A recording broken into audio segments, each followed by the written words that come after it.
Are you excited about your blankie? No.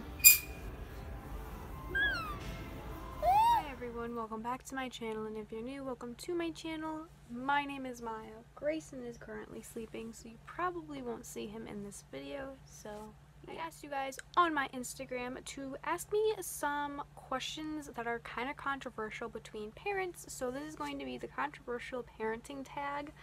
So yeah, basically, if you don't know what that is, it is basically like different outlooks on different topics throughout parenting, such as like Binkies and stuff like that. We will get into all of those types of questions here in a few minutes. I have had people asking me when more vlogs are going to be coming out, and I just want to say more vlogs will probably be coming next week, because I did try filming some this week and then a lot of stuff has just happened and just got so stressful that I forgot to film throughout the day more than what I had. So all of those vlogs basically went to waste because they weren't even really vlogs. They were 5-minute long, and I don't want to post a 5-minute long video when it's not a sit-down video. But anyways, let's stop rambling and get right on with the video. So the first topic is formula feeding versus breastfeeding. So my look on this is, of course, breastfeeding is so much better for your baby. It's got a lot more of like the nutrition and stuff like that, plus bonding and all that type of stuff. But I am not pro one or the other. Feeding is feeding. As long as your baby is getting the food that they need and are growing healthy and are happy, that is all that matters. Obviously, there are parents out there who cannot breastfeed, like myself. I was not able to breastfeed after like 2 to 3 weeks of having him. My milk supply completely went away and I just couldn't breastfeed anymore. So I don't really think that another parent should shun another parent for formula feeding versus breastfeeding, because they never know what situations the parent had gone through to not be able to breastfeed. Some people just don't like breastfeeding. It's not their cup of tea. Whatever is best for your baby and you to stay healthy and happy and just best for you, that is what is best for you. Do not mind what other people think. If you're breastfeeding, great, that's amazing that you can breastfeed. I wish I could have breastfed longer, but personally to me, I did not like him on the boob. I liked pumping and giving him it that way. It was so much easier for me that way because he was very much hard to latch and I had a lot of problems when he would latch. So I personally wish I could have still breastfed, like pumping wise and giving him breast milk, because it is a lot healthier, but formula still did the trick and he is still growing like he should be, healthy as ever, and just overall he's still happy and is still himself. The next one is taking Binkies away. I'm also going to talk about Binkies too. So my look on Binkies is, it's not for everybody. Binkies are a natural soother, so Binkies are for babies to help them soothe them with the sucking motions, because babies soothe with sucking motions. Just like if they were eating, they would have the sucking motions to help them soothe them. Grayson does use a Binky. He uses all different types.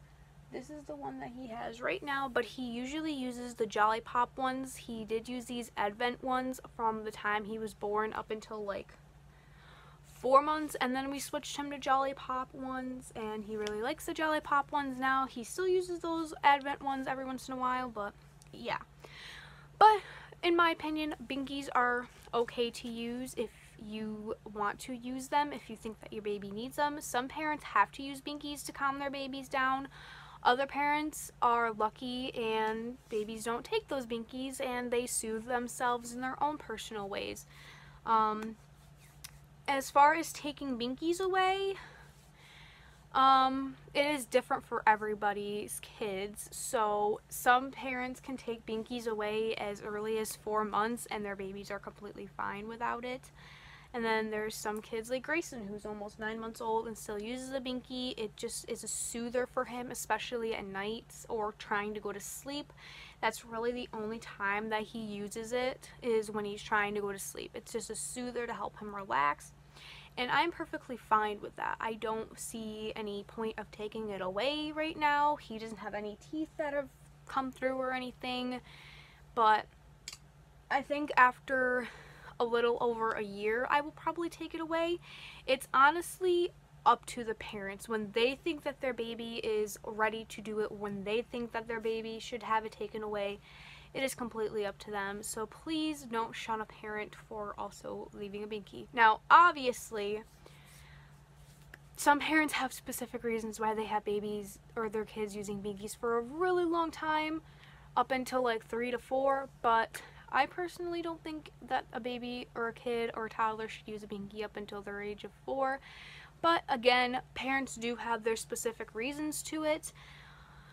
It's just how they look at things. They might have tried to take it away and all hell broke loose and it was just really bad timing and all of that. So again, don't shun a parent for having their kids have a binky still, no matter how old they are. Now obviously if they're 12, you should be taking their binky away and they should not have one, but who am I to judge? The next one is co-sleeping, and as you guys know, I am pro co-sleeping. Now, I do want to say this. Yes, I do realize co-sleeping can be very, very dangerous, and babies have died from co-sleeping. I want to say, if you do take the right precautions and you absolutely know yourself and trust yourself, co-sleeping can be safe. I'm putting it quotes because people obviously don't think it's safe. You most definitely could do things to make it safer than what it is. Grayson has co-slept for months. I'm pretty sure he was sleeping with me like pretty much after he was born and we were home. He would always be in my bed, and obviously since he never rolled, I had his own little pillow aside so that he would, even if he rolled off of the pillow, yeah. But honestly, co-sleeping had worked for me best for all of the time. He slept better and he was right there when he was hungry and all of that. Right now I am trying to work on getting him to sleep in his own bed, so it is that time where we feel like it is the proper time to maneuver him to his own bed. He's doing okay at it. He's currently sleeping right next to me in my bed. But honestly, it is again a parent's choice. A lot of these are a parent's choice and personal opinions on how they feel. But yes, there are many ways that you can make things a lot safer for co-sleeping. I have a foam bumper that you can see right here. It's technically supposed to be under my sheet, but I just moved it because he didn't sleep with me last night. But that stops him from rolling off of my bed, and even then, if I had my bed up against the wall, he wouldn't be able to fall. Like, there's just a lot of things, and please, I do not want to hear any comments from people saying, well, you just got lucky and blah, blah, blah, blah, blah. There are tons of parents out there who co-sleep with their kids. It's really just a preference with your kid. If your kid is very, like, roly-poly and dangerous at night and everything like that, then maybe co-sleeping isn't best for you. Grayson has been very smart with blankets from the very beginning. Whenever we would lay a blanket with him, if we were awake, he never had it in his face. He still to this day keeps it out of his face even in his sleep. Even if he's rolling all around, he knows how to keep his face away from pillows and stuff. He's just very smart, so I've never had to worry about him suffocating in his sleep. I just never have. But it's all up to you. The next one is spankings, and I take and personally feel this one to an extent. So I will tap Grayson's hand or his thigh lightly if he's doing something naughty, like getting scissors or it just randomized. But you shouldn't be like leaving handprints or marks on your kid, and you shouldn't be doing it for no apparent reason, obviously. Like, just because you're angry, don't take it out on your kid. Spankings can help with discipline and teach them there's consequences, but there are extents to that. Like, I do timeouts with Grayson all the time. I'll put him in his pack and play for timeout with no toys, and he'll sit there and cry. I'll leave him in there for like 3 to 5 minutes so he'll learn his lesson, and then he can come out and play with whatever else he does. Especially right now, him and his cousin have been fighting, and both of them are now starting to learn consequences of bullying each other so they don't bully each other in the future, because let's face it, those two are going to be cousins for life and be together forever, so they need to start learning. But I feel as long as you're not like leaving marks on your kids and you're using it strictly for discipline for really bad times, that's it, which is what I do with Grayson. 9 times out of 10 it is a timeout, unless he's doing something very, very naughty. The next one is sleeping with blankets and pillows. So again, Grayson does, this kind of went with the whole co-sleeping thing. It depends on your baby, depends on you. If you trust your kid, I trust my kid. He has a pillow that's very, very thin in his bed, and he has his little Paw Patrol blanket and a bunch of other ones, but he only sleeps with his Paw Patrol one. The next one is cry it out method. Now, I am pro cry it out method, but I stopped doing cry it out method with Grayson because there were many reasons why I stopped. I feel the cry it out method does work to an extent. Some babies take to it very well and will eventually figure out and learn, oh, I'm not going to be able to get what I want at this point. And especially for sleeping, some babies who do the cry it out method will finally learn their own sleeping soothers to help them sleep. Now, I had to stop doing the cry it out method with Grayson because Grayson is a very stubborn kid. He did not take to the crying out method. He did before when he was much younger, but that was back when he could be swaddled. He can't be swaddled anymore. He's just can't do it. He rolls too much and everything like that. But he did used to do it when he was swaddled and was much younger. Now that he's older, you can't do it with him, mainly because Grayson will go weeks without sleep. He will stay up all night crying, even if you sit there all night with him and keep him in his crib and you're like, oh yeah, he'll crash eventually. No, he won't. He will go weeks without sleep and then he will get sick from it. He will literally go without sleep for so long that it makes his body turn into getting sick, and that's what ended up happening at one point. So now we don't do crying out method because I'm not about to have my kid get sick over and over and over again because I just want him to sleep in his own bed. We have figured out our own little techniques to getting him to sleep in his bed slowly but surely by himself. Eventually, yes, we are going to have to teach him to fall asleep in his bed by himself and not just to be moved to his bed after he falls asleep. But for now, moving him is perfectly fine with me because he is starting to learn to stay in his crib longer and longer throughout the night, which is all I've really hoped for, is for him to sleep in there throughout the night. Eventually, we will get to the falling asleep in there by himself part of it, but for now, I'll take what I can get. The next one is vaccinations, and I have gotten Grayson vaccinated all of the whole time up until now. I have been vaccinated all the way up until whenever. I don't see a problem with it. Nothing bad has happened from me getting vaccinated. Nothing has happened to him from getting vaccinated. Yes, your baby can get sleepy from the vaccinations and it's hard to go through because they cry, but I personally think that you should vaccinate your children. It helps keep them much healthier and it prevents them from a lot of different things that could be very life-threatening to them.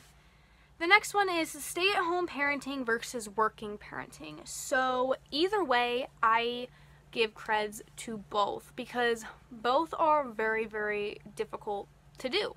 I know you probably are thinking, well, how is stay-at-home parenting hard to do? You're literally home all day doing nothing. No, that is not how it works. Stay-at-home parenting is very, very difficult. It might not seem like it's such a big, hard deal, but it is. You don't get a break. You can't just leave and go do whatever. You're always home with your kid. You never get that 5 minutes to yourself. Now, also, along with working parenting, yes, you do leave, you go to work, you don't have a child with you, but you're working. You come home from a long day of work and you wish that you could just relax, and you can't because you got to take care of your kids. You're putting food on the table, making dinner after a long day of work, and same with stay-at-home parents. You've been running around with a baby all day, got to make dinner, baths, bed, and you start the whole day over again. And I do want to say this, stay-at-home parents who don't get a break ever, it is very brutal. I would know It has been very brutal. Getting no sleep at nights, never having time to myself. It is very important every once in a while to take time to yourself. And I know there are immature children out there who are like, well, you have a kid, you don't get time to yourself anymore. Let me tell you, if you do not take time to yourself, you will go insane. I'm not even kidding. You will go insane. And then that insanity will start leaning towards your baby. And you do not want that. You do not want to have your insanity from never having a break, never getting to do anything that you want to do by yourself without your child there. You need breaks no matter what. It's very overwhelming to never go do things that you want by yourself without any baby there. Like one time, like,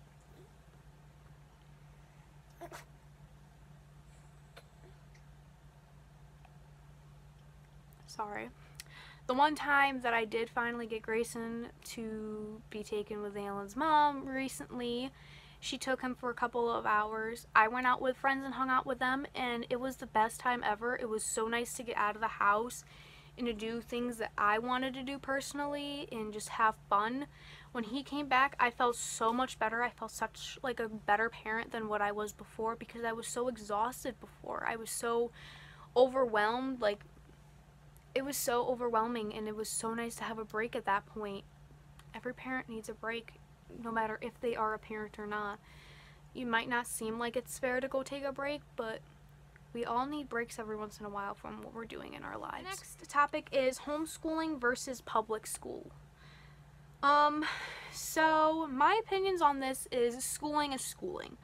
So I personally don't mind either. I went to public school and was both homeschooled.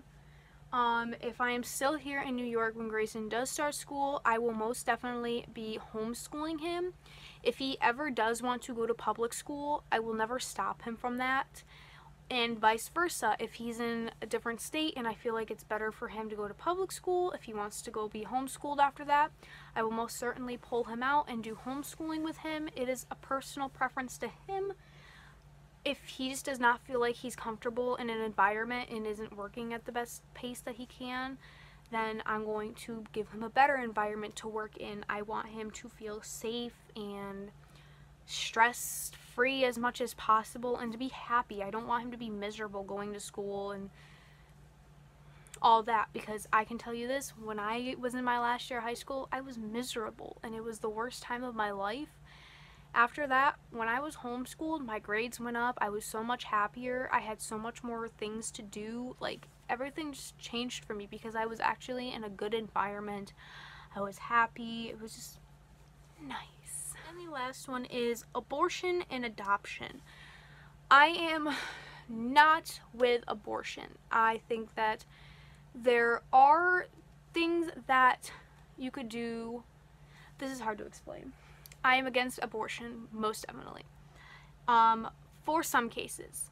If it is life-threatening to the baby or you, definitely I am for abortion.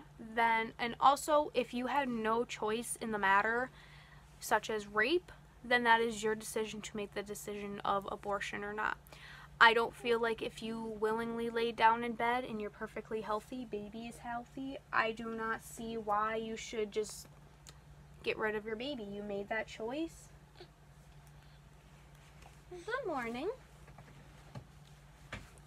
I don't see it. You made the decision to lay down in bed with your partner. You knew the risks, so step up and be a parent or give them up for adoption for a family who can't have kids and would love your child. Like, there are parents all around the world who are wishing that they could have kids and can't, and adoption is their only option, so they would love to have your baby. If you don't, like, I'm glad that I had Grayson. I stepped up as a parent. Some people might not like that. I didn't just get rid of him, but hey, I stood up and did the bigger choice. I didn't just give up and take the best easy way out. I took the harder route and the better route because I know my little chunky. He is so sweaty. Do you have anything to say to the video? You got anything to say to them?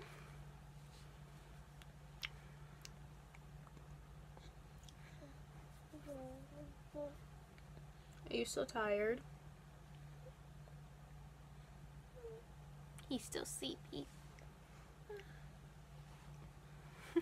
But anyways, guys, I hope you guys enjoyed this video. If you did, give this video a thumbs up and subscribe. And we will see you guys all in the next video.